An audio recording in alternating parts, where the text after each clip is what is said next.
be dangerous. But why not give the rest of us an option? Because for those of us who see no difference between a car and a motorbike in terms of safety, why shouldn't we have that option? But it's about government regulation, right? So whether the government sees it as safe enough, so the government perhaps trying to regulate this sector for the benefit of users, saying, well, the risks don't, outweigh the benefit of having it. Well, who knows? I guess this is something that, the Ministry of Transport is still going to be looking at. And Shira, you're more than welcome to go and buy your own motorcycle. I would love to see you on a Vespa. Can I ride side saddle?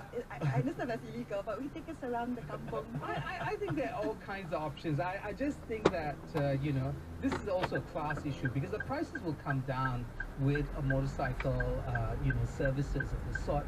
And this will benefit, working people or working class people. Sure. And perhaps more the middle class people who have already used a certain level of comfort. To protect their hair like that.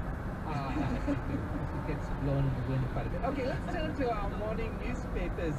SST and GST dominate the front pages of the Star and NST this morning. The Star has more money, more bite. NST has 6,000 items to be taxed under SST.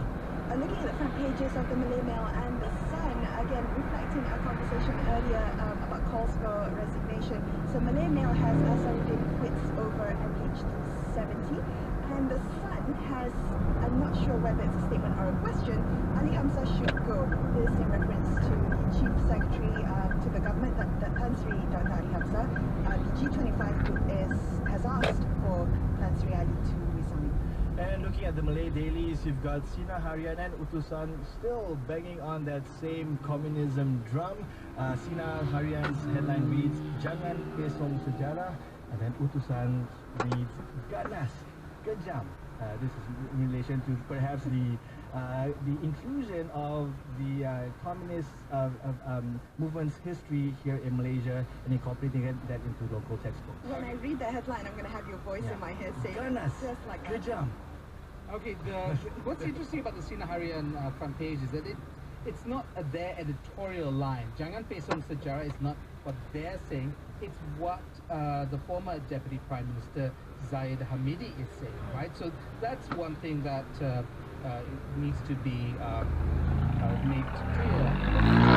On the front page, it says there, and I think it's quoting, should we rewrite our history textbooks? Actually, it's a bit of collateral from the forum that was being held, that has been held or will be held around the question of how our history is written. So, very interesting. Also, we have in our portals of this morning, TMI. Yeah, that's right. So we have on the Malaysian Insight removal of public constitution and smart reform agenda. This according to the Education Minister. I guess, again, more calls for resignation. We'll dive into that a bit later, but I do want to take a look at the GST stories on the front pages of Star and NST.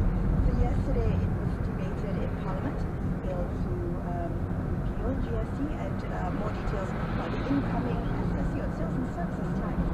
6,400 items under this is going to be taxed under the SST. Yeah, so 6,400, which is about 5,000 fewer than the number of items taxed under GST. It's not 11,000. Yeah, over 11,000, almost 11,200 items under the GST. So that list actually will be finalized next week, and you've got about 70 to 80,000 local companies expected to register under SST, which again will kick in exactly a month from today. Today's August 1st. It's going to kick in September 1st.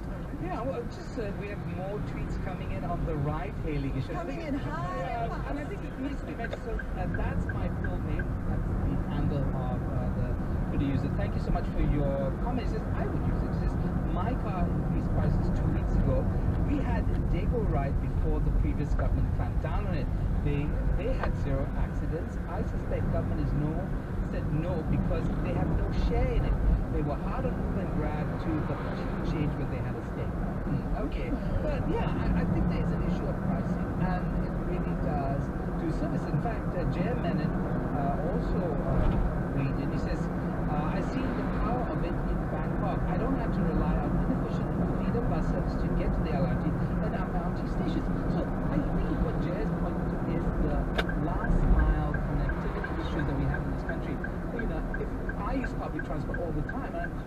being confronted with buses that are just not taking somebody right now. They're going to rest. They're always resting. They're very restful people, these bus drivers.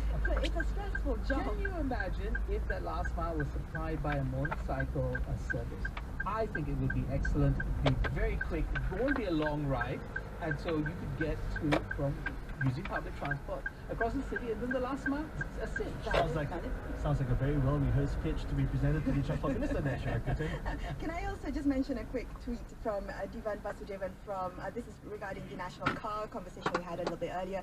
He's pointing to a look at Korea, where the government helped establish 5 auto companies in the